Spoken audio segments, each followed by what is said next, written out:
வருடத்தின் கடைசி திருவிருந்து ஆராதனைக்கும் நான் உங்களை வரவேற்கிறேன். எடுத்துக்கொள்வோம் 1 கொரிந்தியர் 11வது அதிகாரம். 1 கொரிந்தியர் 11வது அதிகாரத்தை நாம் எடுத்துக்கொள்வோம். 1 கொரிந்தியர் 11வது அதிகாரம்.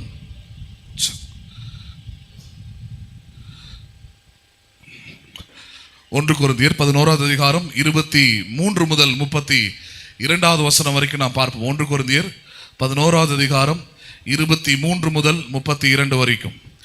நான் உங்களுக்கு ஒப்புவித்ததை கர்த்தரிடத்தில் பெற்றுக்கொண்டேன். என்னவெனில், கர்த்தராகிய இயேசு தாம் காட்டி கொடுக்கப்பட்ட அந்த ராத்திரியிலே அப்பத்தை எடுத்து ஸ்தோத்திரம் பண்ணி அதை பிற்று, நீங்கள் வாங்கி புசியுங்கள், இது உங்களுக்காக பிற்கப்படுகிற என்னுடைய சரீரமாயிருக்கிறது, என்னை நினைவு கூறும்படி இதை செய்யுங்கள் என்றார். போஜனம் பண்ணின பின்பு அவர் அந்தபடியே பாத்திரத்தையும் எடுத்து, இந்த பாத்திரம் என் இரத்தத்தினால் ஆகிய புதிய உடன்படிக்கையாயிருக்கிறது, நீங்கள் இதை பானம் பண்ணும் போதெல்லாம் என்னை நினைவு கூறும்படி இதை செய்யுங்கள் என்றார். ஆகையால் நீங்கள் இந்த அப்பத்தை புசித்து இந்த பாத்திரத்தில் பானம் பண்ணும் போதெல்லாம் கர்த்தர் வருமளவும் அவருடைய மரணத்தை தெரிவிக்கிறீர்கள். இப்படி இருக்க, எவன் அபாத்திரமாய் கர்த்தருடைய அப்பத்தை புசித்து அவருடைய பாத்திரத்தில் பானம் பண்ணுகிறானோ அவன் கர்த்தருடைய சரீரத்தையும் இரத்தத்தையும் குறித்து குற்றமுள்ளவனாயிருப்பான். எந்த மனுஷனும் தன்னை தானே சோதித்தறிந்து இந்த அப்பத்தில் புசித்து இந்த பாத்திரத்தில் பானம் பண்ண கடவன். எண்ணத்தினாலெனில், அபாத்திரமாய் போஜனமான பண்ணுகிறவன் கர்த்தருடைய சரீரம் இன்னதென்று நிதானித்து அறியாததினால் தனக்கு ஆக்கினை தீர்ப்பு வரும்படி போஜனமானம் பண்ணுகிறான். இது நிமித்தம் உங்களில் அநேகர் பலவீனரும் வியாதி உள்ளவருமாய் இருக்கிறார்கள், அநேகர் நித்திரையும் அடைந்திருக்கிறார்கள். நம்மை நாமே நிதானித்து அறிந்தால் நாம் நியாயம் தீர்க்கப்படும். நாம் நியாயம் தீர்க்கப்படும் போது உலகத்தோடு ஆக்கினைக்குள்ளாக தீர்க்கப்படாதபடிக்கு கர்த்தராலே சிக்ஷிக்கப்படுகிறோம். இந்த அருமையான இந்த டிசம்பர் மாதத்தின் இந்த திருவிருந்து ஆராதனையிலும் நீங்கள் அறிந்திருக்கிறபடி நாம் ஒவ்வொரு மாதமும் இந்த 2வது ஞாயிற்றுக்கிழமையில நம்முடைய சபையின் திருவிருந்து ஆராதனை. இந்த திருவிருந்து ஆராதனையிலே 1 கொரிந்தியர் 11வது அதிகாரம் 23 முதல் 32வது வசனம் வரைக்கும் இருக்கிற அப்போஸ்தலனாகிய பவுல் அன்றைக்கு இருந்த கொரிந்து சபையின் விசுவாசிகளுக்காக எழுதின இந்த சத்தியத்தை தான் நாம் தியானித்து கொண்டு வருகிறோம். அதுல இந்த மாதத்துல நம்ம கவனிக்க போகிற வசனங்கள் 26 32வது வசனம் வரைக்கும் இருக்கிற காரியத்தை கவனிக்க போறோம். ஏனென்றால் இந்த 26 32வது வசனம் வரைக்கும் இருக்கிற இந்த வசனங்கள் தான் மிக அதிகமான தவறான முறையிலே தவறான வியாக்கியானங்கள், தவறான விளக்கங்கள் இன்றைக்கும் சபைகளிலே கொடுக்கப்படுகிறதா இருக்கிறது. தவறான ஒரு டாக்டரின், தவறான ஒரு உபதேசம் கொடுக்கப்படுகிற வசனங்கள் எதுன்னு எடுத்துக்கிட்டோம்னா, இந்த 1 கொரிந்தியர் 11வது அதிகாரம் 26வது வசனத்திலிருந்து 32வது வசனம் வரைக்கும் இருக்கிற வசனங்களை தான் அதிகமாக எடுத்து சபைகளிலே பிரசங்கம் பண்ணி அதை போதகர்களும் அதை கேட்கிற மக்களும் அதை தவறான விதத்தில் அதை புரிந்து அதை நம்புகிறவர்களாக இருக்கிறார்கள். அதனாலதான் இந்த மாசத்தின் கடைசியில் அது தொடர்ச்சியிலே வருது. சரியா? அதனாலதான் நாம் இந்த மாதத்துல இதை கவனிக்க இருக்கிறோம். அதன்படி 26வது வசனத்தை நாம் கவனிப்போம். இந்த வசனத்திலிருந்து தான் அடுத்து வருகிற வசனங்களை நாம் புரிந்து கொள்ள முடியும். 26வது வசனம் இப்படியாக சொல்லுகிறது, ஆகையால் நீங்கள் இந்த அப்பத்தை புசித்து இந்த பாத்திரத்தில் பானம் பண்ணும் போதெல்லாம் கர்த்தர் வருமளவும் அவருடைய மரணத்தை தெரிவிக்கிறீர்கள். 23 முதல் 25வது வசனம் வரைக்கும் கிட்டத்தட்ட 11 மாசமா அதை பிரசங்கம் பண்றேன் உங்களுக்கு. நான் இந்த 11 மாதமும் இந்த 23 முதல் 25 வசனங்கள், இந்த 3 வசனங்களிலே இருக்கிற மிக முக்கியமான சத்தியம், இயேசுவின் சரீரம், இயேசுவின் ரத்தம், அது எப்படி நம்முடைய புதிய உடன்படிக்கையின் ஆரம்பமாக இருக்கிறது, புது வாழ்க்கையின் ஆதாரமாக இருக்கிறது என்பதை குறித்தெல்லாம் பார்க்கிறோம் நம்ம. ஆனால் அதுக்கு அடுத்த கட்டம் இதெல்லாம் வந்த பிறகு 26வது வசனத்துல ஒரு முக்கியமான காரியத்தை ஞாபகப்படுத்துகிறார். அது என்ன காரியம்? கர்த்தர் வருமளவும் இதை செய்யும் பொழுது நீங்கள் எதை தெரிவிக்கிறீர்கள்? அவருடைய மரணத்தை தெரிவிக்கிறீர்கள். நீங்கள் திருவிருந்து எடுக்கும் போது எதை தெரிவிக்கிறோமா? நம்ம தேவனுடைய மரணத்தை தெரிவிக்கிறோம், அவருடைய மரணத்தை தெரிவிக்கிறோம், இயேசுவின் மரணத்தை நாம் தெரிவிக்கிறோம். இயேசுவின் மரணம் கல்வாரி சிலுவை. கல்வாரி சிலுவையிலே ஏற்பட்ட இயேசுவின் மரணத்தை அவருடைய வருகை வரைக்கும் நம்ம என்ன பண்ணுகிறோம்? தெரிவிக்கிறவர்களா இருக்கிறோம். வருகை வரைக்கும் எப்படி தெரிவிக்கிறோம்? தெரிவிக்கிறதுக்குரிய ஒரு செயல், தெரிவிக்கக்கூடிய ஒரு விசுவாச செயல் தான் இந்த திருவிருந்தா இருக்கிறது. திருவிருந்து எடுத்துக்கொள்கிற ஒவ்வொரு விசுவாசியும் அவருடைய செயலுக்கு ஒரு அர்த்தம் இருக்கிறது. அது என்ன அர்த்தம்? கர்த்தர் வருமளவும் நான் எதை தெரிவிக்கிறேன்? அவருடைய மரணத்தை நான் நம்புகிறேன், மரணத்தை விசுவாசிக்கிறேன், அவர் மரித்ததை விசுவாசிக்கிறேன், அவர் ரத்தத்தை சிந்தினதை விசுவாசிக்கிறேன், அவர் எனக்காக சிலுவையிலே பாடுபட்டதை நான் விசுவாசிக்கிறேன், அவர் எனக்காக மரித்து அடக்கம் பண்ணப்பட்டதை நான் விசுவாசிக்கிறேன் என்கிற அந்த விசுவாச செயலை தான் நாம் திருவிருந்தாக செய்கிறோம் என்று சொல்கிறார். சரி, அப்ப மரணத்தை தெரிவிக்கிறோம்னா, மரணம் என்பது உலக பிரகாரமா அது ஒரு துக்ககரமான ஒரு காரியம், யாரும் அதை விரும்புவதில்லை. ஆனால் அப்படிப்பட்ட ஒரு காரியத்தை தெரிவிக்கிற ஒரு நேரமாய் இருக்கிறதா இது அப்படின்னா கிடையாது. அவருடைய மரணம் யாருக்கான மரணமா இருக்கிறது என்பதை நாம் கொஞ்சம் சிந்திச்சு பார்க்கணும். அவர் மரணம் அடைய வேண்டிய அவசியம் இல்லை. அவர் வந்தது நமக்காக, அவர் மரித்தது நமக்காக, அவர் அடக்கம் பண்ணப்பட்டது நமக்காக, அவர் உயிர்த்தெழுந்தது நமக்காக. இது நம்முடைய பழைய வாழ்க்கைக்கும் புதிய வாழ்க்கைக்குமான அடையாளமாய் அவருடைய பிறப்பும் அவருடைய மரணமும் அவருடைய உயிர்த்தெழுதலும் அடங்கி இருக்கிறது. அப்ப அது எல்லாமே நமக்காக இருக்கும்போது அவருடைய மரணத்தை தெரிவிக்கிறோம் என்றால் நாம் எதை தெரிவிக்கிறோம்? அதுதான் நம்ம பின்னாடி வரப்போற வசனங்களை கவனிக்க போகிறோம். எதை தெரிவிக்கிறோம்? என் பழைய மனுஷன் மரித்து, my old man is dead. நான் இயேசுவை ஏற்றுக்கொள்றதுக்கு முன்னாடி இருந்தானே ஒரு மனிதன், அவன் மரித்து அவன் அடக்கம் பண்ணப்பட்டு இப்பொழுது நான் கிறிஸ்துவுக்குள் உயிர் பெற்றவனா இருக்கிறேன், கிறிஸ்துவுக்குள் புது சிருஷ்டியா இருக்கிறேன், கிறிஸ்துவுக்குள் ஜீவனை பெற்றவனா இருக்கிறேன். பழைய மனுஷன் ஒழிந்தான், பழையவைகள் எல்லாம் ஒழிந்து போயின, எல்லாம் புதிதாயின என்பதை காண்பிக்கிறோம். எல்லாம் எப்படி ஆயின? திருவிருந்து அதான் செய்யுது, திருவிருந்து அதான் செய்யுது. ஆனா இது எப்படி எடுத்து போதிச்சிட்டாங்கன்னா, நீ பழைய மனுஷனா இருந்தா தொடாத, நீ பாவம் செஞ்சிருப்ப, அதை பண்ணிருப்ப, இதை செஞ்சிருப்ப, ஒழுக்கமா இருந்தியா, அதை இருந்தியா, இதா இருந்தியா, இதை தொடாத, தொட்டு தீட்டுப்படுத்துறாதன்னு சொல்லிட்டு ஏற்கனவே இவர்கள் இருந்த மதத்திலிருந்து வந்த அந்த சம்பிரதாயங்களை உள்ள கொண்டு வந்துட்டாங்க. ஏன்னா அந்த மதத்துல தான் தீட்டு அதெல்லாம் இருக்குது. புதிய உடன்படிக்கையில எந்த தீட்டும் கிடையாது. இயேசு கிறிஸ்துவின் ரத்தம் சகல பாவங்களையும் நீக்கி சுத்திகரிக்கும் தான் இருக்குது. இயேசுவின் ரத்தத்துக்கு தீட்டு இல்லை, இயேசுவின் ரத்தம் தீட்டை கழிக்கும் தான் இருக்குது. அப்ப அந்த ரத்தத்தை அடையாளப்படுத்துகிற திருவிருந்த நேரத்துல அது எப்படி எடுத்து உபதேசம் பண்ணிட்டாங்க. அதனால தான் சொன்ன ஆரம்பத்துல இது ரொம்ப தவறான விதத்துல உபதேசம் பண்ணி இன்னைக்கும் பல விசுவாசிகள் இதை நம்பிக்கிட்டு வாழ்ந்துகிட்டு இருக்கிறாங்க. உனக்கு தகுதி இல்லைன்னா தொடாதுன்றாங்க. இல்லவே இல்லை. என்ன இருக்கணும்? எது தகுதி? நான் அவருடைய மரணத்தை தெரிவிக்கிறேன். எதை தெரிவிக்கிறேன்? நான் ஆமா அவருடைய மரணத்தை தெரிவிக்கிறேன். நான் என் பழைய மனுஷன் அவரோடு கூட அடக்கம் பண்ணப்பட்டதை தெரிவிக்கிறேன். என்னுடைய பழைய நம்பிக்கைகள் அவரோடு கூட அடக்கம் பண்ணப்பட்டதை நான் தெரிவிக்கிறேன். என்னுடைய பழைய சுவாபங்கள் அவரோடு கூட அடக்கம் பண்ணப்பட்டதை நான் தெரிவிக்கிறேன். புரியுதுங்களா உங்களுக்கு? என்னுடைய பழைய கோட்பாடுகள் நம்பிக்கைகள் அவரோடு கூட அடக்கம் பண்ணப்பட்டது என்பதை தெரிவிக்கிறேன். அதான் பாயிண்ட் அங்க. அதை தெரிவிக்கிற நேரம், அதை தெரிவிக்கிற வெளிப்படுத்துகிற நேரம் தான் திருவிருந்த நேரமா இருக்கிறது. சரி, இந்த மரணத்தை தெரிவிப்பதை குறித்த ஒரு விளக்கத்தை அப்போஸ்தலனாகிய பவுலே பாருங்க ரோமருக்கு எழுதும் போது அந்த விளக்கத்தை நம்ம கொடுக்கிறாரு. அதை நம்ம படிக்கலாம். எடுத்துக்கொள்வோம். ரோமருக்கு நிருபம் 6வது அதிகாரம் 4 முதல் 11வது வசனம் வரைக்கும் நாம் பார்ப்போம். ரோமருக்கு நிருபம் 6வது அதிகாரம் 4 முதல் 11வது வசனம் வரைக்கும் நாம் பார்ப்போம். ரோமர் 6 4 முதல் 11 வரைக்கும். மேலும் பிதாவின் மகிமையினாலே கிறிஸ்து மரித்தோரிலிருந்து எழுப்பப்பட்டது போல நாமும் புதிதான ஜீவன் உள்ளவர்களாய் நடந்து கொள்ளும்படிக்கு அவருடைய மரணத்துக்குள்ளாக்கும் ஞானஸ்நானத்தினாலே கிறிஸ்துவுடனே கூட அடக்கம் பண்ணப்பட்டோம். இந்த 4 வசனத்துல சொல்லுகிறாரு, கிறிஸ்து எப்படி மரித்தோரிலிருந்து எழுப்பப்பட்டாரோ, கிறிஸ்து மரித்தார், கிறிஸ்து அடக்கம் பண்ணப்பட்டார், கிறிஸ்து உயிர் தெழுந்தாரோ, அதே போல நாமும் இந்த பூமியிலே வாழும் பொழுதே அந்த நம்பிக்கை உடையவர்களாய் இருந்து அதை செயலிலே காண்பிக்கிறோம். ரியாலிட்டியில அதை கொண்டு வரோம்ன்றார். எப்படி ரியாலிட்டியில கொண்டு வரோம்? கிறிஸ்துவின் மரணத்தையும் அடக்கத்தையும் உயிர் தெழுந்ததையும் எப்படி காண்பிக்கிறோம்னா, அவரோடு கூட நாம் மரித்ததையும் அவரோடு கூட உயிர் தெழுந்ததையும் ஞான ஸ்நானத்தினாலே காண்பிக்கிறோம். எதனாலே காண்பிக்கிறோம்? நம்ம ஞான ஸ்நானம் அதற்கான அடையாளமா இருக்கிறது. எதற்கான அடையாளம்? உங்கள் பழைய மனிதன் மரித்து புதிய மனிதன் அவரோடு கூட உயிர் தெழுந்தான் என்பதற்கான அடையாளம். கிறிஸ்துவ மதத்துல சேர்ந்ததுக்கான அடையாளம் இல்லை. ஹலோ, கல்யாணம் பண்ணிக்கிறதுக்கான லைசன்ஸ் இல்லை. அது புரியுதுங்களா இல்லையா உங்களுக்கு? ஜாதியை மாத்திக்கிறதுக்கான லைசன்ஸ் இல்லை ஞானஸ்நானம். ஞானஸ்நானம் எதுக்கு கொடுக்கப்படுகிறது? என்னுடைய பழைய நம்பிக்கைகள், என்னுடைய பழைய மனுஷன், நான் அதுக்கு முன்னாடி வரைக்கும் பாவத்தை நம்பாம கூட இருந்திருக்கலாம், அல்லது பாவத்துக்குரிய பரிகாரமா வேற எதையாவது நான் செஞ்சுக்கிட்டு இருக்கலாம். ஆனால் இப்பொழுது இயேசுவை அறிந்து கொண்ட பிறகு, அவர் எனக்காக என் பாவங்களை சுமந்து மரித்தார் என்பதை நான் விசுவாசித்த பிறகு நான் என்ன செய்கிறவனா இருக்கிறேன்? இப்பொழுது என்ன செய்கிறவனா இருக்கிறேன்? அவருடைய மரணத்தையும் அவருடைய உயிர்த்தெழுதலையும் நான் தெரிவிக்கிறவனா இருக்கிறேன். எதை தெரிவிக்கிறேன்? நான் அதோடைய செயல், முதல் செயல் தான் என்னவா இருக்கிறது?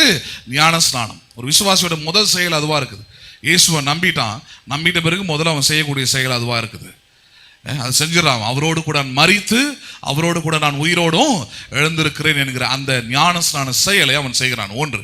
இரண்டாவது 5வது வசனம் பாருங்க. ஆதலால் அவருடைய மரணத்தின் சாயலில் நாம் இணைக்கப்பட்டவர்களானால். எந்த சாயலில் இணைக்கப்பட்டவர்கள்? இந்த பூமியில் இருக்கிற வரைக்கும் நமக்கு 2 விதமான சாயல் கொடுக்கப்படுகிறது. இமேஜ். என்னென்ன சாயல் அது? ஒன்று அவருடைய மரணத்தின் சாயல், இன்னொன்னு அவருடைய உயிர்த்தெழுந்த சாயல். இந்த 2 சாயலுமே நமக்கு இருக்கிறது. எதுக்கு இந்த 2 சாயல் நமக்கு கொடுக்கப்படுகிறது? இந்த பூமியில் இருக்கிற வரைக்கும் பழையவன் ஒழிந்து போனான், எல்லாம் புதிதாயின என்பதை வெளிப்படுத்தும்படியாக.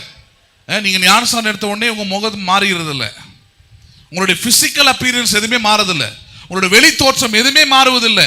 ஆனால் மாற்றங்கள் எல்லாம் உள்ளத்துல நடக்குது, மாற்றங்கள் எல்லாம் இருதயத்தில் நடக்கிறது, மாற்றங்கள் எல்லாம் சிந்தைகளில், எண்ணங்களில், சுவாபங்களில், கிரியைகளில் நடக்கிறதாங்க இல்லையா?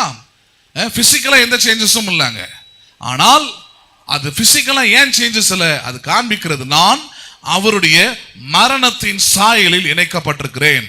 எதில் இணைக்கப்பட்டிருக்கிறேன்? நான் அவருடைய மரணத்தில் இணைக்கப்பட்டிருக்கிறேன். நான் அவரோடு கூட என்னுடைய பழைய மனிதன், என்னுடைய பாவங்கள், என் அக்கிரமங்கள், என் நோய்கள், என் பலவீனங்கள் எல்லாம் அவரோடு கூட சிலுவையில் அறையப்பட்டிருக்கிறது.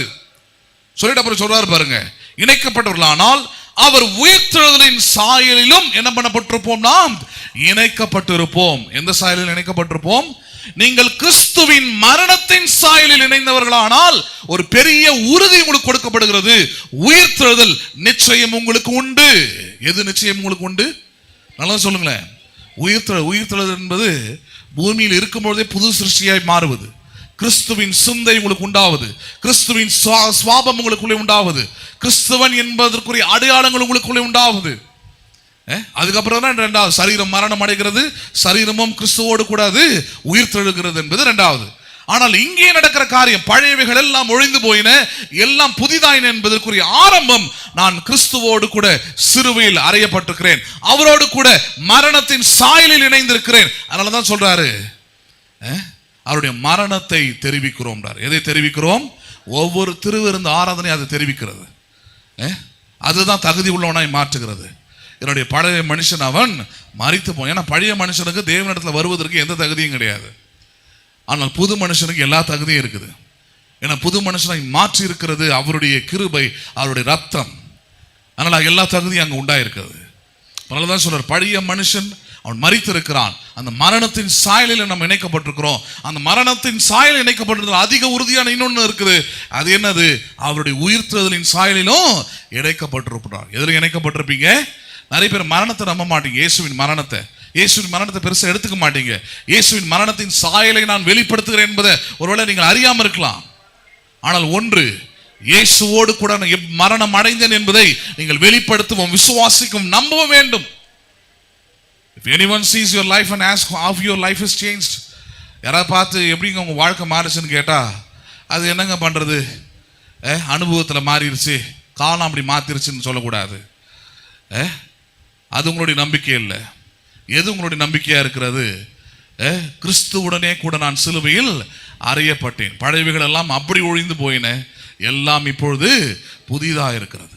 அவரோட கூட உயிர்த்தெழுந்த சாயலில் இணைக்கப்பட்டிருக்கிறேன்.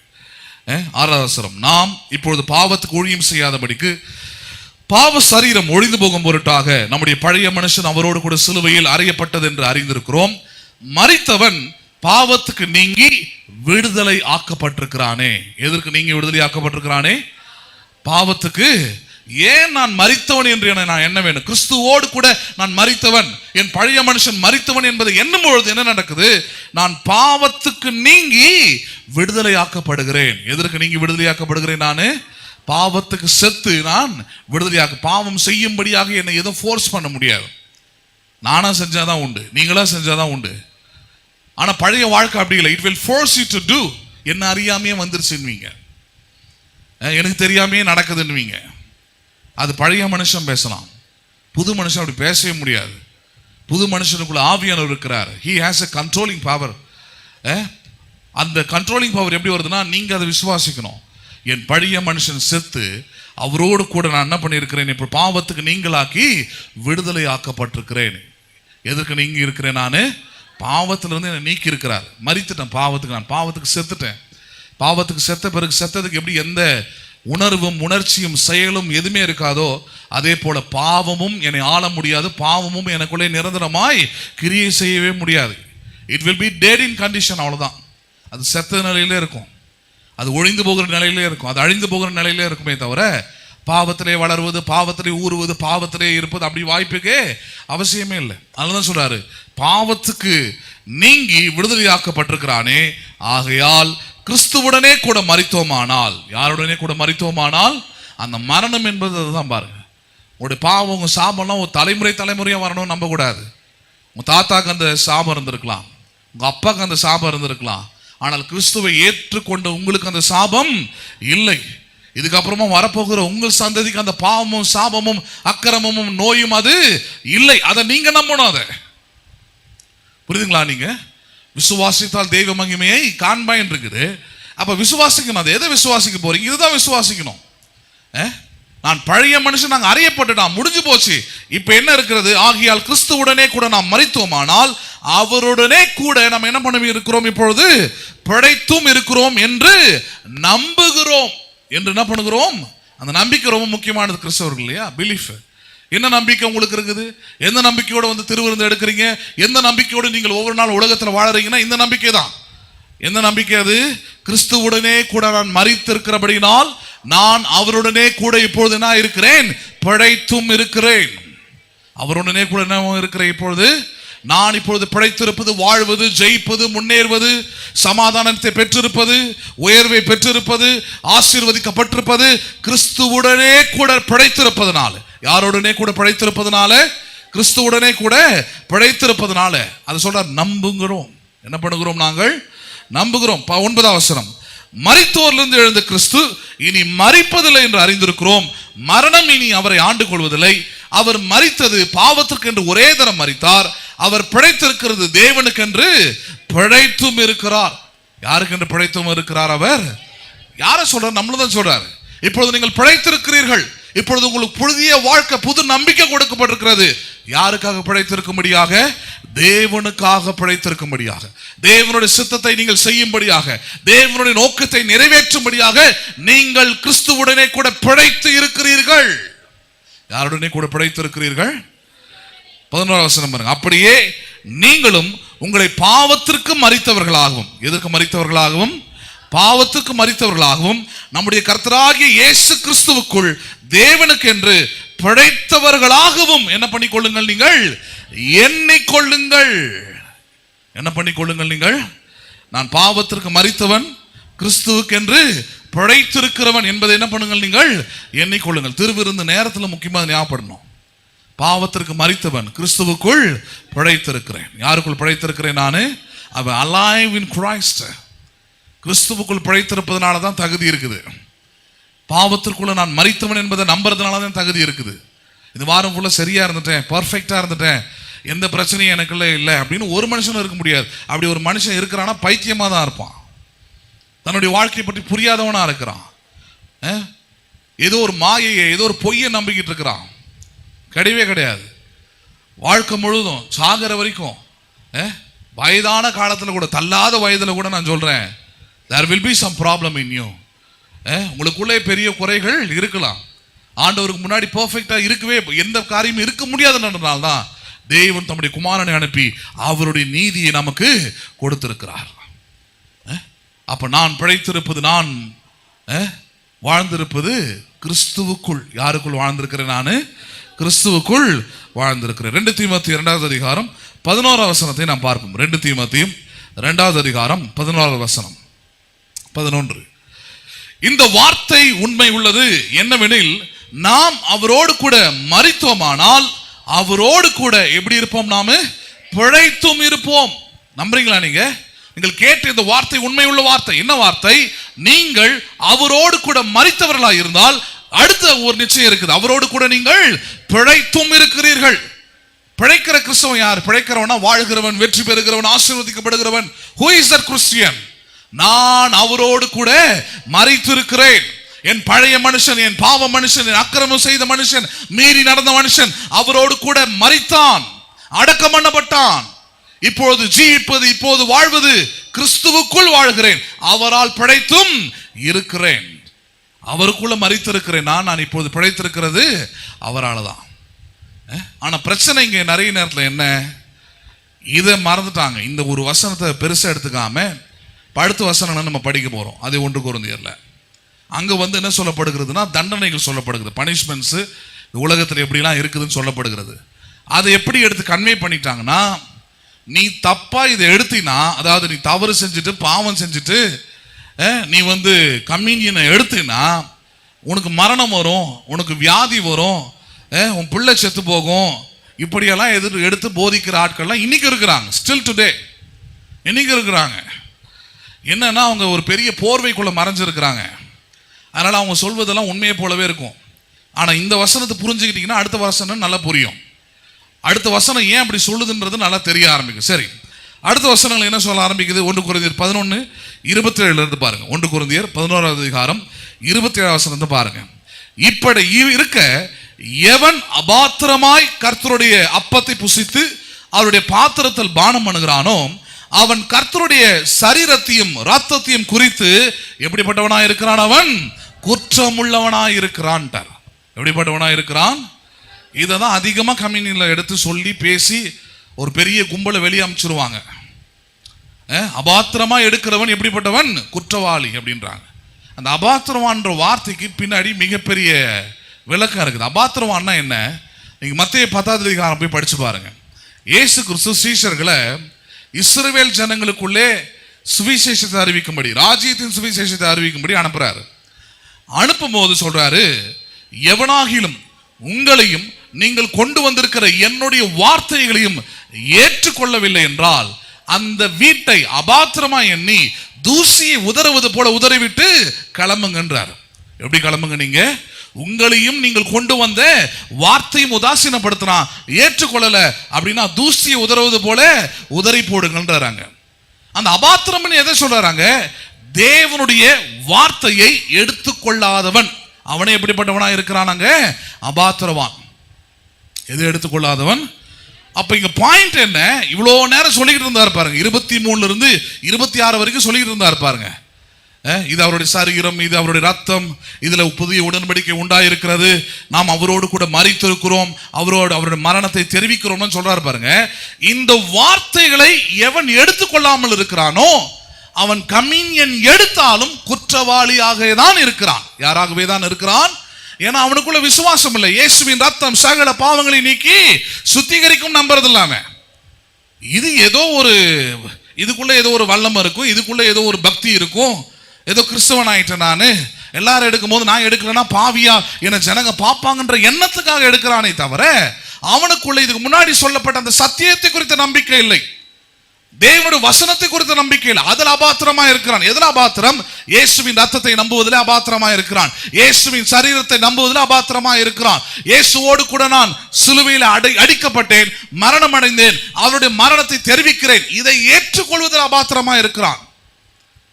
அப்ப சொல்றாரு, இதெல்லாம் ஏற்றுக்கொள்ளாம நீ கம்யூனியன் எடுக்கிறதுனால உனக்கு எந்த நன்மையும் நடக்க போவது இல்லை. எடுக்காதவன் நம்பாதவன் எப்படி இருப்பானோ அதே தான் உனக்கு நடக்கும். அதை தான் பின்னாடி சொல்றாரு.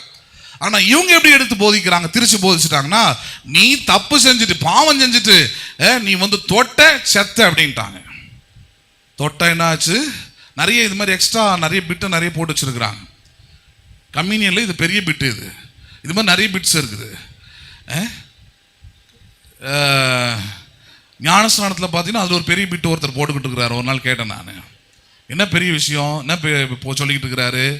நீங்கள் ஞானஸ்நானம் எடுக்க வேண்டும் என்றால் பரிசுத்தமான ஞானஸ்நானத்தை நீங்கள் எடுக்க வேண்டும் விசுவாசிகளே. அங்கே நடக்காது, எப்பவுமே எப்பயாவது ஒரு வாட்டி நடக்கும், நடக்கும்போது சொல்லி கொடுக்குறாரு. சரி, என்ன பெரிய சத்தியம் போல இருக்குது அப்படின்னு பார்த்தா, பெண்களாக இருந்தாலும் உங்களுடைய நகைகளை அணிகலங்களை கழட்டி முடிந்தால் நீங்கள் காணிக்கையாக போட்டு விடுங்கள், இல்லைன்னா வீட்டிலே வைத்து விட்டு விடுங்கள், அவ்வளவுதான். சரி, அவங்க கழுத்துலையும் காதலையும் போட்டா அது பாவம். அப்ப இது என்னது, குப்பை தொட்டியா? ஹலோ, உன் கை தொட்டா அது என்ன பொண்ணா மாறிடுமா? அது பரிசுத்தமா மாறிடுமா? ஊர்கால உன் கைப்பட்டாலும் சரி, என் கைப்பட்டாலும் சரி, யார் கைப்பட்டாலும் சரி, அது கெட்டுதான் போகும். புரியுதுங்களா உங்களுக்கு? ஆனால் ஜனம் நம்புது அதை. சரி, ஏன் சொல்கிறேன்? ட்ரூத் ஆஃப் பேப்டிசம் வந்து வேற. அதான் நான் எடுத்து காமிச்சேன். ட்ரூத் ஆஃப் பேப்டிசம் என்னது? நான் அவரோடு கூட மரணம் அடைந்து அவரோடு கூட இப்பொழுது உயிரோடு எழுந்திருக்கிறேன்றது தான் சத்தியம். பேப்டிசம்ல தேவை தான். அதை நம்புறானா பாரு, அதை விசுவாசிக்கிறானா பாரு, அதை ஏற்றுக்கொண்டானான்னு பாரு. அதை கேள்வியா கேளு. எப்பா நீ இயேசுவின் மரணத்தை நம்புறியா? இயேசு கண்ணின் வயிற்றில் பிறந்தார்ன்றது நம்புறியா? அவர் உன் பாவங்களை சுமந்தார் நம்புறியா? நீ அவர் உனக்காக மரணம் அடைந்து அடக்கம் பண்ணப்பட்டார் நம்புறியா? உனக்காக 3ஆவது நாளில் உயிரோடு எழுந்தார் என்பதை உன் உள்ள நம்புதா? இதே கேளு. நகையை கேட்டினியா? அதை மாட்டினியா? சினிமா பார்க்க மாட்டால இனிமேல்? ஆமா, ஒரு மாசம் பார்க்காம இருப்பான். ரோடு ஃபுல்லா போஸ்டர் இருக்குது, யூடியூப் திறந்தா ஆடா வருது. எப்படி பார்க்காம இருப்பான் அவன்? எதையோ உனத்தை போய் பார்க்க தான் செய்வான் அவன். அப்ப என்ன பண்றது? அதுக்கு தான் இதை சொல்லி கொடுக்கணும். நான் பாவத்துக்கு செத்து நீதிக்கு பிழைத்திருக்கிறேன். ஒவ்வொரு கம்யூனியன்ல எதை காமிக்கிறேன்? நான் பாவத்துக்கு மரித்தவன், கிறிஸ்துவோடு கூட அடக்கம் பண்ணப்பட்டவன். பாவத்திற்கு நான் அடிமை இல்லை. எதற்கு அடிமை இல்லை நான்? ஆமா, முன்ன அது என்ன ஆளுக்கு செஞ்சது, முன்ன அது எனக்கு நேரம் இழுத்துக்கிட்டு ஓடுச்சு. இப்ப நான் அது முடியாதுன்னு தள்ளி நிப்பாட்டி வச்சிருக்கிறேன். That is the strength that we receive from God. எப்படின்னா இந்த தெளிவு வரும்போது தான். அப்ப இந்த இடத்துல அவர் அதுதான் சொல்ல வர்றாரு. நீங்கள் கிறிஸ்துவின் மரணத்தை தெரிவிக்காதவர்களா இருந்தால், கிறிஸ்துவின் மரணத்தை விசுவாசிக்காதவர்களா இருந்தால், நீங்கள் எடுக்கிற இந்த அப்பமும் இந்த திருவிருந்தும் இது அபாத்திரமானதா இருக்கிறது என்றார். எப்படிப்பட்டதா இருக்கிறது அப்படின்னா, எப்படி ரட்சிக்கப்படாதவர்கள், இயேசுவின் சிலுவையை நம்பாதவர்கள் அபாத்திரமாய் வாழ்கிறார்களோ, அவருடைய வாழ்க்கையில என்ன வேணா நடக்கலாமோ, அவருடைய வாழ்க்கையின் அர்த்தம் எப்படி அர்த்தமற்றதா இருக்கிறதோ, அதே போலதான் எடுத்த உன்னுடைய வாழ்க்கையிலும். ஏனென்றால் நீ விசுவாசிக்க வேண்டியதை, நம்ப வேண்டியதை என்ன பண்ணவில்லை? நீ நம்பவில்லை. ஏற்றுக்கொள்ள வேண்டிய சத்தியத்தை ஏற்றுக்கொள்ளவில்லை. அப்ப எப்ப அர்த்தமுள்ளதாய் மாறுகிறது என்பதை நம்புங்க. நீங்க புரிஞ்சுங்க. எப்ப திருவிருந்து அர்த்தமுள்ளதாய் மாறுகிறது? இயேசுவின் மரணத்தையும் அவருடைய உயிர்த்தெழுதலையும் அவருடைய ரத்தத்தையும் அவருடைய சரீரத்தையும் இதை நீங்கள் புரிந்து கொள்ளும் பொழுதுதான், இதை நீங்கள் விசுவாசிக்கும் போதுதான், விசுவாசித்து எடுத்துக்கொள்ளும் பொழுதுதான் இந்த திருவிருந்து உங்களுக்கு பிரயோஜனமா இருக்குமே தவிர, இது விசுவாசிக்காம எடுக்கிறதுனால ஒரு பிரயோஜனமும் இல்லை. அது உங்களுக்கு அபாத்திரமாய் தான் இருக்கும். என்னவாய் தான் இருக்கும் அது? அதை தான் அடுத்து வர வார்த்தையில சொல்ல ஆரம்பிக்கிறார். எப்படி சொல்றாரு அவரு? 28 பாருங்க. எந்த மனுஷனும் தன்னை தானே சோதித்தறிந்து, என்ன அறிந்து? நல்லதா சொல்லுங்களேன். சோதித்தறிந்து பாருங்க. இது எப்படி கொண்டு வந்துட்டாங்கன்னா, மாம்சீகமா கொண்டு வந்துட்டாங்க. சோதித்தறிந்துன்றத உன்னையே நீ டெஸ்ட் பண்ணிக்கோன்றாங்க. உன்னையே நீ என்ன பண்ணிக்கோ, உன்னையே நீ டெஸ்ட் பண்ணி பார்த்துக்கோ அப்படின்றாங்க. அவன் டெஸ்ட் பண்ணி பார்த்துக்கிறான். எதுக்கு அவன் சபைக்கு வரான்? நிதானித்து அறிவது வேற, அது நமக்கு கொடுத்துருக்கிறாரு. உங்களை நீங்களே நிதானித்து அறியுங்க, கடைசி வசனம் அது வேற. என்ன செய்யறோன்னு கொஞ்சம் நிதானமா பாருன்னு அர்த்தம். ஆனா டெஸ்ட் பண்ணி பார்க்கறதுன்றது உங்களால முடியாத விஷயம். ஏன்? அதுக்கு ஆவியானவர்னு ஒருத்தர் கொடுத்துருக்கிறாரு. யாரு கொடுத்துருக்கிறாரு? அதுக்கு உங்களை டெஸ்ட் பண்றதுக்கும் உங்களை உருவாக்குறதுக்கும் நீங்க செய்கிற செயல் எப்படிப்பட்டது என்பதையும் சோதித்து அறிவதற்கு யாரை கொடுத்துருக்கிறாரு? He has appointed and he has given the Holy Spirit. ஆவியானவர் கொடுத்துருக்கிறாரு. ஆனா இவங்க திருவிருந்துல என்ன சொல்லிட்டாங்க?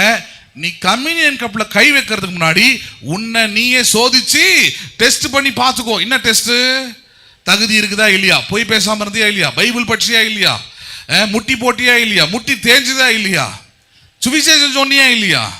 இப்படியே உங்களுடைய செயல்களை குறித்து பேசுகிறார்கள். நான் சொல்றதுலாம் இதெல்லாம் நல்ல செயல்களா இருக்கலாம். பைபிள் படிக்கிறது நல்ல செயல் தான், சுவிசேஷத்தை அறிவிக்கணும்னா. ஆனா அதுக்கும் திருவிருந்துக்கும் என்ன சம்பந்தம் இருக்குதாங்க? திருவிருந்து என்பது இயேசுவின் மரணத்தை தெரிவிப்பது. எதை தெரிவிப்பது? இயேசுவின் மரணத்தை நான் நம்புகிறேன், இயேசுவின் மரணத்தை நான் விசுவாசிக்கிறேன். அவர் என்னிடத்தை அவர் எடுத்துக்கொண்டார், சிலுவையில என் பாவத்திற்காக அவர் மரித்தார், என் சாபத்தை அவர் சுமந்து கொண்டார், என் பலவீனங்களை சுமந்து கொண்டார். இதை விசுவாசிப்பதுதான் பாத்திரம். பேசுறது புரியுதுங்களா உங்களுக்கு? இதை விட்டுடுறாங்க. பேக்ரவுண்ட் மியூசிக்கோட பொய் அழகா பரப்பி விட்டுறாங்க. உனக்கு தகுதி இருந்தா தொடு, இல்லைன்னா அவ்வளவுதான் இருக்கும், ஆக்சிடென்ட் நடக்கும், சாதாரணமே நடக்கும். அது ஹலோ புரியுதுங்களா உங்களுக்கு? எடுத்த பேருக்கு தான் நடக்கணும்னு இல்லை. ஆண்டவர்னா அவ்வளோ கொடூரமானவர் நினச்சிங்களா? இந்த வாரம் வர வச்சு உங்களுக்கு கம்யூனியன் எடுக்க வச்சு அடுத்த வாரம் கை உடஞ்சி உட்காரதுக்கு. கை உடஞ்சதுன்னா அது உங்களுடைய காரியமாக இருக்கும். அது கம்யூனியனுக்கு அதுக்கு சம்மந்தம் இல்லை. பிழைக்க வைக்கிறதுக்காக தான் அவர் இது கொடுத்துருக்கிறாரே தவிர சாகடிக்கிறதுக்கு இல்லை. புரியுதுங்களா? உருவாக்குறதுக்காக தான் கொடுத்து வச்சிருக்கிறாரே தவிர உருக்குலைக்கிறதுக்கு இல்லைங்க. நம்ப கூடாது. அதனால தான். புரியுதுங்களா உங்களுக்கு? இயேசு சொன்னார், எல்லாரும் என்னிடத்தில் வாருங்கள், தைரியமா வந்து வாங்கி புசியுங்கள்ன்றாரு. நீங்களே வந்து வாங்கி புசியுங்கள், தயக்கப்படாதீங்க, பயப்படாதீங்க, எதுவுமே இல்லை. நான் கண்ணியின் வயிற்றிலிருந்து பிறந்தவன் என்பதை நம்புங்கள், நான் தேவ குமாரன் என்பதை நம்புங்கள், உன் பாவத்தையும் சாபத்தையும் ஏற்றுக்கொண்ட தேவனுடைய குமாரன் என்பதை நீ விசுவாசி, வாயினாலே அறிக்கையிடு, ரட்சிப்பு உண்டாகும். தைரியமா நான் வந்து என்னோட ரத்தத்தையும் என்னோட சரீரத்தையும் ஆமா பானம் பண்ணு, புசியாத, எந்த தடையும் கிடையாது. புரியுதுங்களா உங்களுக்கு? இதை நம்பாம நீ வந்து எடுத்தினா அதனால உனக்கு ஒரு பிரயோஜனமும் இல்லை. இது நம்பாம ஆனா எடுத்துட்டேன். ஏன்னா அதுல ரொம்ப சிலவங்களாம் ரொம்ப தீவிரமா இருப்பாங்க. கம்யூனியன்னா ரொம்ப பயபக்தி ஆயிடுவாங்க, ரொம்ப ரொம்ப ரொம்ப பயபக்தி ஆயிடுவாங்க. நம்ம ஏன்னா ஏற்கனவே விட்டு வந்த இடம் அந்த மாதிரி. நான் சொல்லியிருக்கேன் இல்லையா, அந்த ட்ரெயின்ல எல்லாம் போகும்போது பார்த்தீங்கன்னா காலேஜ் டைம்ல பார்ப்பேன் நான், அந்த இடம் பிடிக்கிறதுக்கு அவ்வளோ அமக்கலம் பண்ணுவானுங்க. நம்ம ஊரில் 2 ஸ்டேஷன் இருக்குது ரயில்வே ஸ்டேஷன்லேயே. அந்த பழைய ஸ்டேஷனில் போனால் கொஞ்சம் சீட்டு கிடைக்கணும் ஒரு நம்பிக்கை. அது மித்து, அது ஆக்சுவலாக அது ஒரு பொய். நான் போய் பார்த்துருக்குறேன், அதெல்லாம் கொஞ்சம் கஷ்டம்தான். அது லேடிஸ்க்கு எப்படியோ ஜென்ஸுக்கு அப்படி தான் அப்பத்துலேருந்தே. ஏன் அப்படின்னா புது ஸ்டேஷனில் இருக்கிறவன் ஏற்கனவே இங்கே பழைய ஸ்டேஷன் ஃப்ரெண்ட்ஸ் இருப்பான், சொல்லிட்டு இருப்பான், நான் வரும்போதே 2 சீட்டில் என்ன பண்ணு, பேக்கு அது இதெல்லாம் போட்டு வச்சு, லஞ்ச் பேக்கெலாம் போட்டு இடத்த பிடிச்சி வை. நீங்கள் உள்ளே ஏறதுக்குள்ளே பார்த்தீங்கன்னா ஒரு பேக்காக இருக்கும், அதுவாக இருக்கும், உங்களுக்கு இடமே கிடைக்காது. சரி போய் உக்காந்துடலாம் அப்படின்னு போனீங்கன்னா இடமே கிடைக்காது. கடைசியாக எங்கே வந்து கிடைக்கும்னு பார்த்தீங்கன்னா டோர் ஓரமாக ஒரு இடம் கிடைக்கும், நல்லாயிருக்கும். ஆனால் அந்த இது சரி அங்கே தான் நின்றுட்டோம். நம்மளை படித்து தள்ளி ஓடி வந்து சீட்டில் உட்காந்தும் இருக்கிறான் பாருங்க. அந்த புது ஸ்டேஷன் வரைக்கும் அமைதியாக உட்காந்துருப்பான்.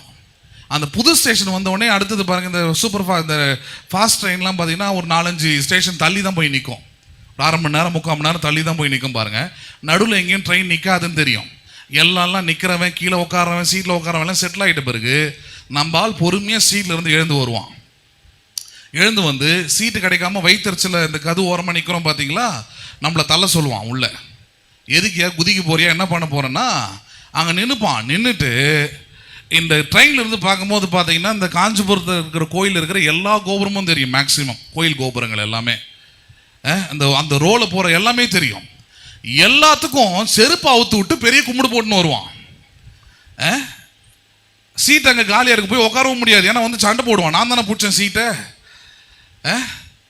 நம்ம சீட்டு கிடைக்காம நின்றுட்டு கிடக்குறோம். செங்கல்பட்டு வரைக்கும் நிற்கணுமா இல்லை புனுங்கம்பாக்கம் வரைக்கும் நிற்கணுமான்னு வயிற்றுச்சல் நின்றுக்கிட்டு இருக்கிறோம். இவன் நம்மளை தள்ளிட்டு பெரிய கும்பிடா ஒன்று போட்டுக்கிட்டு எல்லாத்துக்கும் ஃப்ளைங் கீஸ் வேறு கொடுப்பான். காலையில் இதெல்லாம் 7 மணி 7:30 மணி ட்ரெயினில் ஏறினீங்கன்னா இந்த கூத்தெல்லாம் பார்க்கலாம் நீங்கள். இவன் பக்தியை வீட்டோடு முடிச்சுட்டு வீட்லேயும் பண்ணிட்டு வந்திருப்பான். பண்ணிட்டு இந்த மாதிரி இடத்துலையும் இன்னொருத்தர் நிலைமை தெரியாமல் பண்ணிட்டு உட்காந்துருப்பான் பாருங்க. அது அப்படியே கண்டினியூயிங் டு த சர்ச்சு.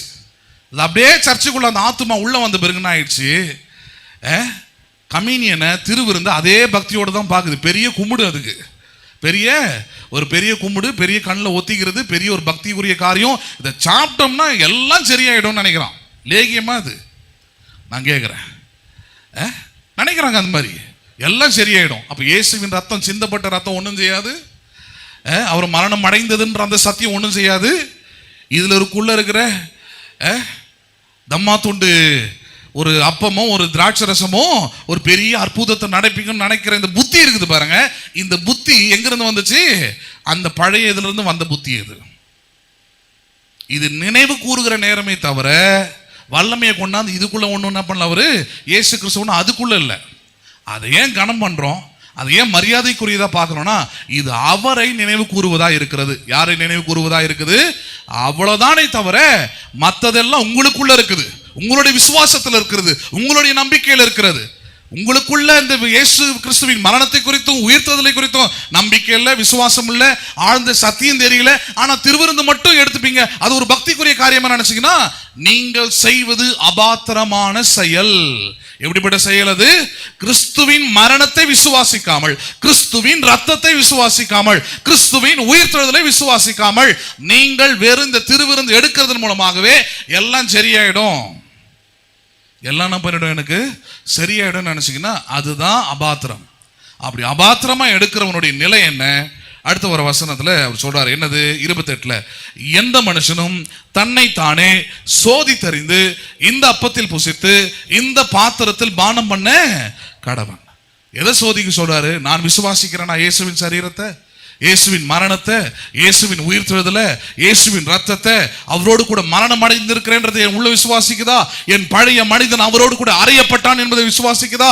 இப்பொழுது நான் அவரோடு கூட பிழைத்திருக்கிறேன், இப்பொழுது நான் நிற்பது வாழ்வது அவருடைய கிருபையினால, அவருடைய தயவினால, அவர் தந்த தகுதியினால. அதை உள்ள விசுவாசிச்சதுன்னா அதை சோதிக்கிறது. அதை டெஸ்ட் பண்ணி பாருங்க. உள்ள அதை நினைக்குதா? இல்ல கரெக்டா தான் இருக்கிறோம், இல்ல இது எடுத்துட்டா சரியாயிடும் அப்படின்னு நினைக்கிறான்னு பாருங்க. அப்படி சோதித்தறிந்து யாரா இருந்தாலும் இந்த அப்பத்தை புசித்து இந்த பாத்திரத்தில் பானம் பண்ண கடவன்றார். அடுத்து சொல்றாரு பாருங்க 29, என்னத்தினாலெனில் அபாத்திரமாய் போஜனமானம் பண்ணுகிறவன். எப்படி போஜனமானம் பண்ணுகிறவன்? அபாத்திரம்னா என்னது? இந்த இயேசுவின் சத்தியத்தை எடுத்துக்கொள்ளாதவன், சிலுவையை ஏற்றுக்கொள்ளாதவன், இயேசுவின் ரத்தத்தை எடுத்துக்கொள்ளாதவன், இயேசுவின் சரீரத்தில் எடுக்கப்பட்ட அந்த பாடுகளையும் அந்த வேதனைகளையும் அந்த பாவத்தையும் அக்கிரமத்தையும் நம்பாத ஒரு மனுஷன். அப்படி அபாத்திரமா இது ஒரு பக்திக்குரியதாய் அல்லது இது ஒரு ஏதோ ஒரு கௌரவத்துக்குரியதாய் எடுப்பானே, ஆனால் அவனுக்குரிய நிலை என்னவா இருக்கிறது? அங்க சொல்றாரு, எவனாகிலும் அபாத்திரமாய் போஜனம் பண்ணுகிறவன் கர்த்தருடைய சரீரம் இன்னாது என்று நிதானித்தது அறியாதனால். எதை அறிகிறது இல்லாம கர்த்தருடைய சரீரம் என்ன பண்ணிருக்குது, கர்த்தருடைய சரீரம் சிலுவையில் என்ன பாடுபட்டு இருக்கிறது, கர்த்தருடைய சரீரத்துல சிலுவையில உன் பாவங்களும் சாபங்களும் அக்கிரமங்களும் வைக்கப்பட்டது. இதை நீ நிதானித்து அறியாதவனா இருந்தால், இதை நீ விசுவாசிக்காதவனா இருந்தால், இதை நீ நம்பாதவனா இருந்தால், தனக்கு ஆக்கினை தீர்ப்பு வரும்படி என்ன பண்ணுகிறான் அவன்? நல்லது சொல்லுங்க. தனக்கு ஆக்கினை தீர்ப்பு வரும்படி விசுவாசிக்காதவனுக்கு ஆக்கினை தீர்ப்பு உண்டு. நம்புறீங்களா? நீங்க அதை எடுத்து போதித்து இருக்கிறீங்க. அதெல்லாம்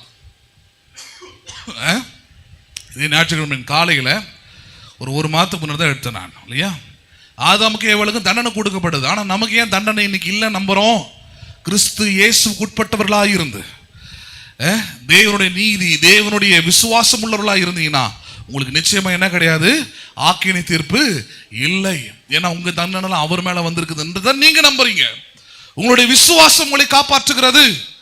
ஏன்னா அந்த விசுவாசம் தேவனை பற்றியது, அது தேவன் உங்களுக்காக செய்ததை பற்றியது. அது இது இல்லாம ஒருவன் எடுப்பானே ஆனால் அது அபாத்திரமானது. அபாத்திரமானவன் எப்படிப்பட்டவன்? நம்பாதவன். நம்பாதவனுக்கு எப்படி வெளியே என்ன நடக்குதோ அதே தான் உனக்கும் நடக்கின்றார். என்ன நடக்குது அவனுக்கு? தனக்கு ஆக்கினை தீர்ப்பு வரும்படி போஜனமானம் பண்ணுகிறான். இதன் நிமித்தம் உங்களில் அநேகர் பலவீனரும் வியாதி உள்ளவர்களுமா இருக்கிறார்கள், அநேகர் நித்திரையும். எதனால வியாதி, எதனால பலவீனர், எதனால நித்திரை அடைந்திருக்கிறார்கள்னா பாவத்தினால அல்ல, அபாத்திரமாய் தேவனுடைய சத்தியத்தை ஏற்றுக்கொள்ளாததுனால, சிலுவையை ஏற்றுக்கொள்ளாததுனால, சத்தியத்தை ஏற்றுக்கொள்ளாததுனால, இயேசுவின் சரீரத்தில் என்ன அடங்கியிருக்கிறது என்பதை ஏற்றுக்கொள்ளாததுனால, மரணத்தை தெரிவிக்காததுனால தான். அவனுக்கு பலவீனம்னா இவனுக்கும் பலவீனம், அவனுக்கு நோய்னா இவனுக்கும் நோய். ஆனா ஒரு விசுவாசிக்கு அதல்ல. ஹலோ, விசுவாசிக்கு அதல்ல. விசுவாசிக்கு ஒரு பெரிய நம்பிக்கை இருக்குது வியாதியின் மத்தியில. அவர் என் பரிகாரியாகிய கர்த்தர், அவர் தழும்புகளால் நான் குணமாயிருக்கிறேன். ஆனா அவனுக்கு அந்த நம்பிக்கை கிடையாது. அபாத்திரவானுக்கு அந்த நம்பிக்கையே வராது, இருக்காது. புரியுதுங்களா உங்களுக்கு? அப்படிதான் பண்ணக்கூடாது. ஆனா இவங்க எப்படி இதை திரிச்சு போதிச்சுட்டாங்க? நீ தப்பா எடுத்த, அதனால இப்போ உனக்கு வியாதி வந்துருச்சுன்றாங்க. வியாதி இல்லாத ஒரு ஆளை காட்டுங்க பாப்போம் உலகத்துல. ஏதோ கொஞ்ச நாள் தப்பிக்கலாம், 40ல வர்றது வரைக்கும், ஒரு 60 வயசு வரைக்கும் தப்பிப்பான். ஆனா வியாதி இல்லாம ஒரு மனுஷனும் சாகிறது உலகத்துல இல்லை. ஏதாவது ஒன்று இருக்குது அவனுக்கு. சரி, அப்ப இந்த இடத்துல அவர் சொல்ல வருவது என்ன? பயம்புறுத்துற சொல்றாரா? இல்லை, புரிஞ்சுக்கிறதுக்காக சொல்றாரு. நீங்க நம்புங்க, நீங்க விசுவாசிங்க, கிறிஸ்துவின் மரணத்தை தெரிவிக்கிறவர்களா இருங்க, அவரோடு கூட அடக்கம் பண்ணப்பட்டு அவரோடு கூட பிழைத்து இருக்கிறீங்க. அதை நீங்க நம்பி இந்த திருவிருந்தை நீங்கள் எடுங்கள். பிரசாதம் இல்லை இது. கண்ணில் ஊற்றிக்கிட்டு வாயில போட்டு தொண்டையில் முழுங்கிட்டீங்கன்னா அப்படியே கிளு கிளு கிளுன்னு மாடின்னு நினச்சிங்கன்னா ஒன்றும் மாறாது, ஒன்றும் ஆகாது. ஆக்கினை தீர்ப்பு தான் வரும். ஹலோ, பேசுறது புரியுதுங்களா உங்களுக்கு? ஆமாம், நம்பாதவர்களுக்கு என்ன தண்டனை இருக்குதோ, நம்பாதவர்களுக்கு என்னென்ன நடக்குமோ அது நடக்கும். ஆனால் நம்பிட்டு நீங்கள் இதை எடுத்தீங்கன்னா அந்த நம்பிக்கையினாலே நீங்கள் வாழ்வு பெறுவீர்கள். விசுவாசத்தினாலே நீதிமான் பிழைப்பான். எதனால நீதிமான் பிழைப்பான்? விசுவாசிக்கிறீங்க இயேசுவின் மரணத்தை, விசுவாசிக்கிறீங்க இயேசுவின் ரத்தத்தை, விசுவாசிக்கிறீங்க அவருடைய சரீரத்தை, அதனால் பிழைத்திருக்கிறீங்க. நம்புறீங்களா நீங்க அதை? 31, நம்மை நாமே நிதானித்தறிந்தால். யாரை நிதானித்தறிந்தால்? இது மட்டும் தான் நமக்கு கொடுத்துருக்கிறாரு. கொஞ்சம் நிதானமாக கொஞ்சம் உன்னுடைய விசுவாசத்தை கவனிச்சு பாரு, ஆவிக்குரிய நிலையை கவனித்து பாரு, தேவனோடு கூட இருக்கிற ஐக்கியத்தை கவனிச்சு பாரு. இதெல்லாம் உங்களுக்கு கொடுக்கப்பட்டிருக்கிற மனதாலே செய்ய முடியும். ஹலோ, எதாலே செய்ய முடியும்? இதுக்கு ஆவியானவர் வந்து தான் செய்யணும்னு கிடையாது. டெஸ்ட் பண்ணுறதுக்கு தான் ஆவியானவர் தேவை. ஹலோ, டெஸ்ட் பண்ணுறதுக்கு தான் யார் தேவை? ஆவியானவர் தேவை. எவ்வளோ டெம்பரேச்சர் இருக்குதுன்னு தெரியுது தான் தெர்மாமீட்டர் தேவை. ஆனால் ஜுரம் இருக்குதான்றத உங்களுடைய ஆரோக்கியத்தை வச்சு, உங்களுடைய பலனை வச்சு நீங்களே என்ன பண்ணிடலாம், முடிவு சொல்லிடுவீங்க. உடம்பு சரியில்லைங்க எனக்கு, தெர்மாமீட்டர் சொன்னிச்சா, எடுத்து பார்த்தீங்களா? இல்லை. உங்களுடைய உடல் ஆரோக்கியம் இல்லைன்னு உடனே உங்கள் அறிவு கொண்டு வருது, ஆரோக்கியமாக நீ இல்லை, உன் சரீரம் ஆரோக்கியமாக இயங்கலைன்றத அறிவு எப்படி கொண்டு வருதோ அதே அந்த அறிவை தான் பயன்படுத்த சொல்கிறாரு. உங்களை நீங்களே என்ன பண்ணுங்கள், நிதானித்து பாருங்கள். நிதானிக்க வேண்டிய முதல் காரியமே தேவனோடு கூட இருக்கிற அன்பு, அவரோடு கூட இருக்கிற ஐக்கியம், அவரோடு கூட இருக்கிற உறவு. அது எப்படி சரியா இருக்குதா? வெளிப்படுத்தின விசேஷத்தில் அவனை பார்த்து கேட்குற கேள்வியே தான், உன் மேலே எனக்கு ஒரு குறை உண்டு. அது என்ன குறையாது? ஆதியில் இருந்த அன்பை, மற்றதெல்லாம் உங்ககிட்ட கரெக்டாக தான் இருக்குது. எனக்காக பாடுபட்டாய், எனக்காக பிரயாசப்பட்டதெல்லாம் ரைட்டு, ஆனால் குறை இருக்குதுன்றார். குறை உனக்குள்ளே இருக்குது. என்னது? நீ முதல்ல என்னை அறிந்து கொள்ளும் பொழுது, முதல்ல இயேசு யார் என்பதை தெரிந்து கொள்ளும் பொழுது, என்னை பற்றி உனக்கு இருந்த அந்த நம்பிக்கை, அந்த அன்பு, அந்த உறவுலாம் இப்போ என்ன பண்ணுறதுல கொஞ்சம் வளர்ந்த பிறகு இருப்பது இல்லை. எப்படி ஒரு குழந்தையா இருக்கிற வரைக்கும் தாயின் மேலே, தந்தையின் மேலே, குடும்பத்தின் மேலே பாசமாக இருக்கும், அன்பாக இருக்கும். வளர வளர வளர உலகத்தோடு பழக பழக பழக அதுக்கு தனியாக ஒரு கை கால் முளைச்சி தனியாக நடக்க முடியும், போக முடியும், வர முடியும், தன்னாலே நிற்க முடியும், வாழ முடியுன்ற எண்ணம் வர வர வர எப்படி பெற்றோர்களை விட்டு பிரிந்து தனியாக எல்லாத்தையும் செய்தோம், அதே போலவே நம்மளும் என்ன பண்ணிடுறோம், மாறிடுறோம். But God will never accept it.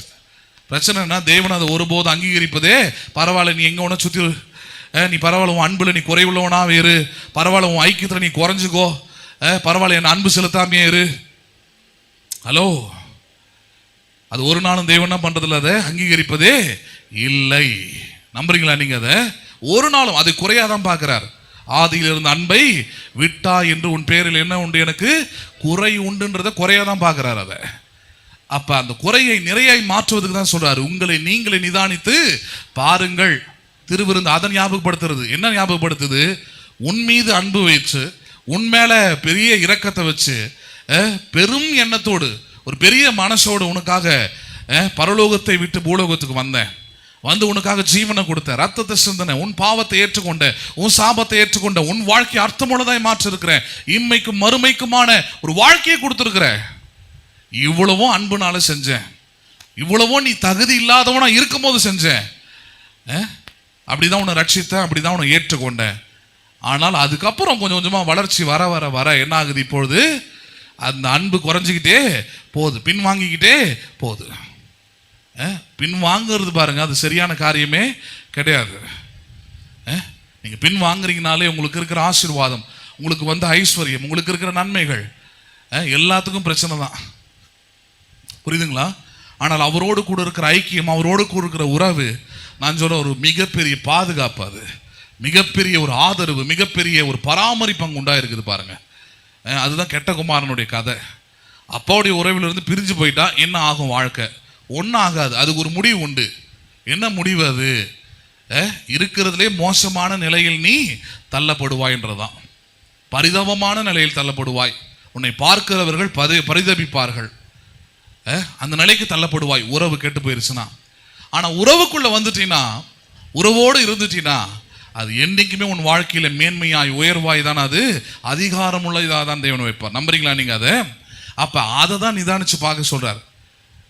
என்னுடைய ரத்தத்தோடு, என்னுடைய சரீரத்தோடு, நான் செய்த எல்லா காரியத்தோடு உன்னுடைய நம்பிக்கை இன்னும் அப்படியே ஸ்டேபிளா இருக்குதா? இந்த லவ் அண்ட் அஃபெக்ஷன் அப்படியே இருக்குதா? ஊழியத்தில் அப்படியே இருக்குதா? சபையில் அப்படியே இருக்குதா? இல்லையே. கிறிஸ்தவர்கள் நிறைய பேர் நான் பேசுறது கேட்டிருக்கிறேன் நான். ஆண்டவருக்கு தான் உண்மையா இருக்கணும், மற்றவங்க யாருக்கு நான் உண்மையா இருக்க வேண்டிய அவசியம் இல்லை. எப்படி நீங்க முதல்ல சபைக்கு வரும்போது ஆண்டவரை தெரிஞ்சுக்கிட்டு தான் உள்ள வந்தீங்களா? இல்லை. ஆண்டவரை உதாசனப்படுத்துற மாதிரி ஒரு மனுஷனை வச்சிருக்கிறாங்க. ஏன்? இஸ்ரவேல் ஜனங்கள் அந்த தப்பு தான் செஞ்சாங்க. கர்த்தர் மோசையை கொண்டு மாத்திரமா பேசுவாருன்னு நானுங்க. யாரை கொண்டு மட்டுமா பேசுவாரு? நீ யார்ல? நீ எங்க ஆபிரகாம் இல்லையா? ஈசாக் இல்லையா? யாக்கோபு இல்லையா? நீ யார்? நீ அவன் தான் இவங்களை விடுதலையாக்கணும், அவன் தான் இவங்களுக்காக போய் ராஜாக்கு முன்னாடி போய் பேசணும், அவன் தான் இவங்களுடைய ரட்சிப்புக்கு எல்லாத்துக்கும் காரணமாக இருந்தான். யாரு? மோசே. கொஞ்சம் வளர்ந்து கொஞ்சம் ஃப்ரீடம் ஆகிட்டு இப்போ ராஜா கிடையாது, எதிர்ப்பு கிடையாது, எல்லாம் நல்ல சூழ்நிலை வந்தால் நீ யாரில்ல நீ அப்படின்னு உடனே கடவுள் காட்டுறாரு யாருன்னு. நிறைய விசுவாசிகளுடைய அழிவு அப்படி தான் ஆரம்பிக்குது. கடவுள் யாரு, சபை யாரு, பாஸ்ட் யாரு, அவரால் என்ன, எனக்குன்னா வேற இடம் இல்லையா? அவனுங்க அப்படி தான் கேட்டானுங்க. எகிப்தில் எங்களுக்கு கல்லறைகள் இல்லையா, எகிப்தில் எங்களுக்கு கொமட்டிக்காய் இல்லையான்னானுங்க. சரி எல்லாம் இருக்குது, ரைட்டு, நீ என்ன பண்ணு, இங்கே செத்து போ, முடிஞ்சுது அங்கேயே கதை. பேசுறது புரியுதா உங்களுக்கு? நீங்கள் உயிரோடு இருக்கிற வரைக்கும் முதல்ல நீங்கள் உண்மையாக இருக்க வேண்டியது, சரியாக இருக்க வேண்டியது 3 இடத்துல தான். முதல்ல தேவனோடு கூட இருக்கிற ஐக்கியத்தில், 2வது சபையோடைய காரியத்தில், 3வது ஊழியக்காரன். இது 3 தான். புரியுதுங்களா இல்லையா? காலையில் ஒரு அழகான ஒரு வீடியோவை பார்த்தேன். அதில் ஒரு ஃபாரினில் இருக்கிற ஒரு தமிழ் பிரசங்கர் பேசிக்கிட்டு இருக்கிறாரு. சொல்கிறாரு பாருங்க, மாட்டோடைய பாலை நம்ம தாய்ப்பாலுக்கு அப்புறமா அதுதான் நம்ம எல்லாருமே குடிக்கிறோம். மாட்டோடைய பால் வருவதற்கு என்று ஒரு இடத்த கடல் வச்சிருக்கிறார், அதோடைய காம்பு இருக்கு. மாடுடைய உடம்பு ஃபுல்லாக ரத்தம் போகுது, அந்த ரத்தம் தான் பாலை மாறுகிறது. மாடுடைய காதாரத்தாலும் ரத்தம் வரும், மாடுடைய கழுத்தாரத்தாலும் ரத்தம் வரும், மாடுடைய வாழாரத்தாலும் ரத்தம் வரும். வேற வரையும் காட்டி பிளட் வில் கம். ஆனால் நான் எங்கே இழுத்தாலும் பார்வலன் இழுத்தனா வருமா? அதுக்குன்னு ஒரு இடத்த என்ன பண்ணியிருக்கிறாரு, வச்சிருக்கிறாரு. அதுக்குன்னு ஒரு இடத்த என்ன பண்ணியிருக்கிறாரு, நான் நாக்கு பிடிச்சி இழுத்து பால் வர வைப்போனா வர வைக்க முடியாது, ரத்தம் தான் வரும். ஆனால் அந்த ரத்தம் பாலாக மாறி ஒரு இடத்துல ஸ்டாக்னண்ட் ஆகிருக்குது, வச்சிருக்கிறாரு. அதை எடுத்து குடிக்கும்படியான ஒரு நிலையில் ஒரு இடத்துல வைக்கப்பட்டிருக்கிறது. அந்த இடத்துல இருந்து எடுத்தால் மட்டும்தான் என்ன வரும், பால் வரும். அதே போல தான் சபை ஊழியம் எல்லாமே. எல்லாம் ஆண்டவர் தான், எல்லாம் சர்ச்சு தான், எல்லாம் பாஸ்டர் தான்.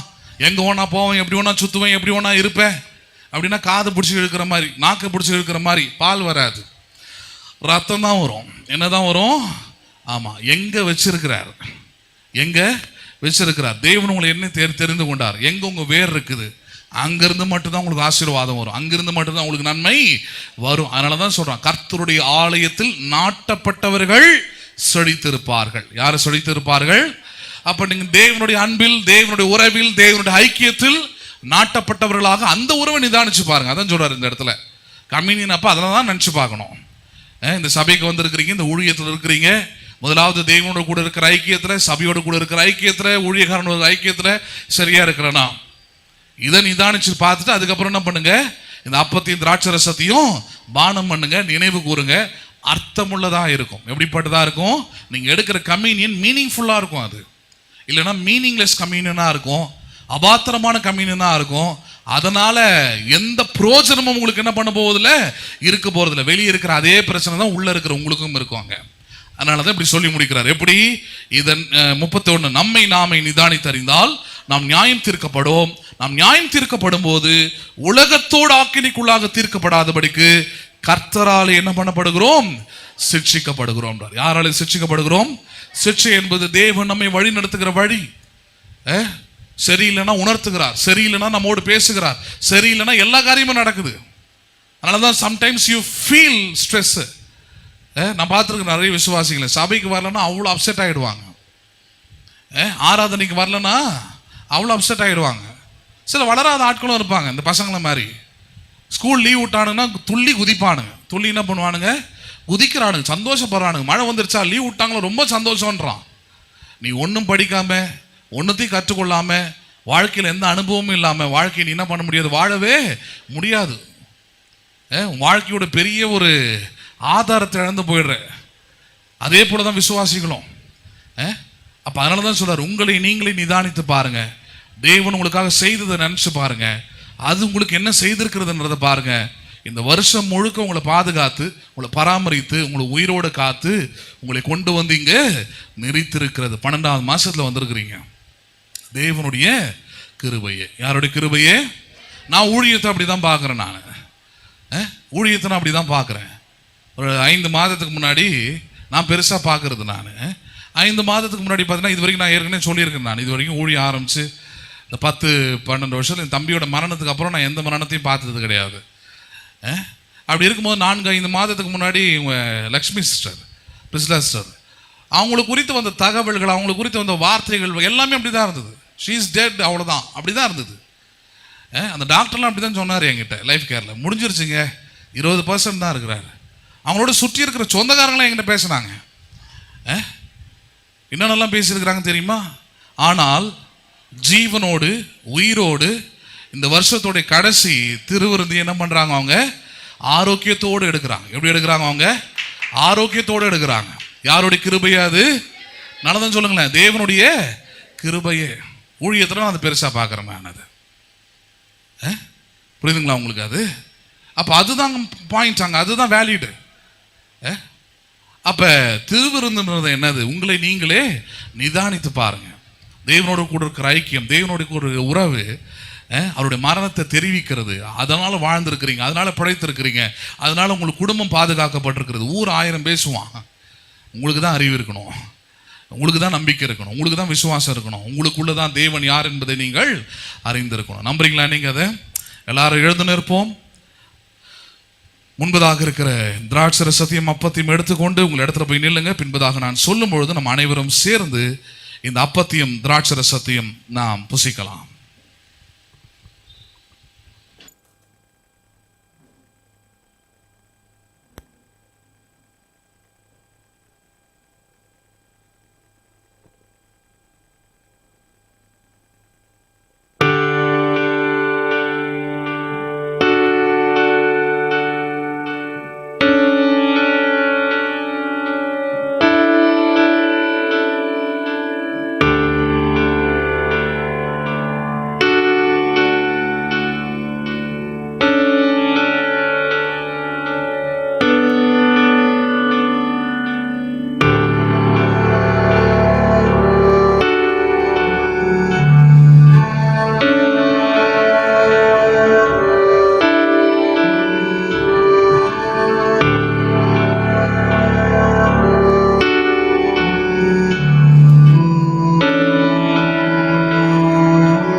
நான் உங்களுக்கு ஒப்புவித்ததை கர்த்தரிடத்தில் பெற்றுக்கொண்டேன். என்னவெனில், கர்த்தராகிய இயேசு தாம் காட்டி கொடுக்கப்பட்ட ராத்திரியிலே அப்பத்தை எடுத்து ஸ்தோத்திரம் பண்ணி அதை பிட்டு வாங்கி புசியுங்கள், இது உங்களுக்காக பிற்கப்படுகிற என்னுடைய சரீரமாய் இருக்கிறது, என்னை நினைவு கூறும்படி இதை செய்யுங்கள் என்றார். கையில வைத்திருக்கிற இந்த அப்பமும் இந்த திராட்சரசமும் கல்வாரி சிலுவையிலே நம்முடைய பாவங்கள், நம்முடைய அக்கிரமங்கள், நம்முடைய மீறுதல்கள், நம்முடைய பலவீனங்கள், நம்முடைய நோய்கள் எல்லாவற்றையும் தன்னுடைய சரீரத்திலே சுமந்து கொண்ட இயேசுவின் சரீரத்திற்கு அடையாளமா இருக்கிறது. கையில வைத்திருக்கிற அப்பத்தை இப்பொழுது நீங்களும் ஸ்தோத்திரம் பண்ணி புசிக்கலாம்.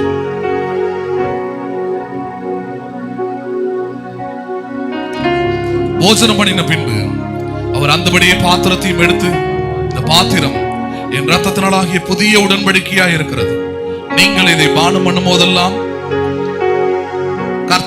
நீங்கள் இதை பானம் பண்ணும் போதெல்லாம் என்னை நினைவு கூறும்படி இதை செய்யுங்கள் என்றார்.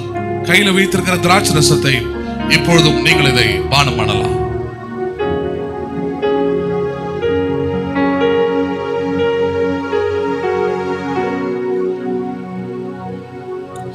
ஜெபிப்போம்.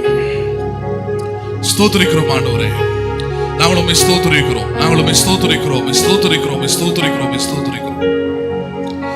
அன்பும் இரக்கமுள்ள பரலோக தகப்பனே, ஆசீர்வதிக்கப்பட்டதான இந்த அருமையான இந்த வருடத்தின் கடைசி திருவிருந்து ஆராதனைக்காக நன்றி செலுத்துகிறோம். கடந்த 12 மாதமும் நீர் எங்களை பாதுகாத்து, நீர் எங்களுக்கு பாராட்டின உம்முடைய கிருபைக்காக, நீர் எங்களுக்கு காண்பித்த உம்முடைய இரக்கத்திற்காக, நீர் எங்களுக்கு பாராட்டின உம்முடைய அன்புக்காக நாங்கள் நன்றி செலுத்துகிறோம் ஆண்டவரே. இந்த நேரத்திலும் உம்முடைய சரீரத்தையும் உம்முடைய ரத்தத்தையும் நாங்கள் எடுத்துக்கொள்ளும்படியாக நீர் எங்களுக்கு தந்த இந்த நல்ல வாய்ப்புக்காக நன்றி செலுத்துகிறோம். விசுவாசம் உள்ளவர்களாய், நம்பிக்கை உள்ளவர்களாய், மரணத்தை தெரிவிக்கும்படியாக, உம்மோடு கூட நாங்கள் பிழைத்திருக்கிறோம் என்பதை வெளிப்படுத்தும்படியாக நீர் எங்களுக்கு கிருபையாய் தந்த இந்த அருமையான திருவிருந்து ஆராதனைக்கு நடி செலுத்துகிறோம். எடுத்துக்கொண்ட ஒவ்வொரு பிள்ளைகளையும், எடுத்துக்கொண்ட ஒவ்வொரு குடும்பங்களையும், எடுத்துக்கொண்ட சபையார் அனைவரையும் கர்த்தரின் ஆசீர்வதிப்பீராக. கிருபை, பூரண சமாதானம் ஒவ்வொரு உள்ளங்களையும் ஆள கடவுது. ஒவ்வொரு சரீரங்களையும் வேலத்தின் மேல வேலனும், கிருபையின் மேல கிருபையும் பெருகும்படியாக நாங்கள் ஜெபிக்கிறோம் ஆண்டவரே. இந்த கிருபை, புதிய கிருபையோடு புதிய ஆண்டிலும் கர்த்தர் நீர் எங்களுக்கு இந்த வாய்ப்பை தருவதற்காக நன்றி செலுத்துகிறோம். சபையாராய் எங்களுக்கு நீ தந்த இந்த வாய்ப்புக்காக நாங்கள் கோடான கோடி நன்றி செலுத்துகிறோம். எங்கள் ஆண்டவர் மறுமை ரட்சகருமாகிய இயேசுவின் நாமத்தில் ஜெபிக்கிறோம் எங்கள் ஜீவனுள்ள நல்ல பிதாவே, ஆமென்.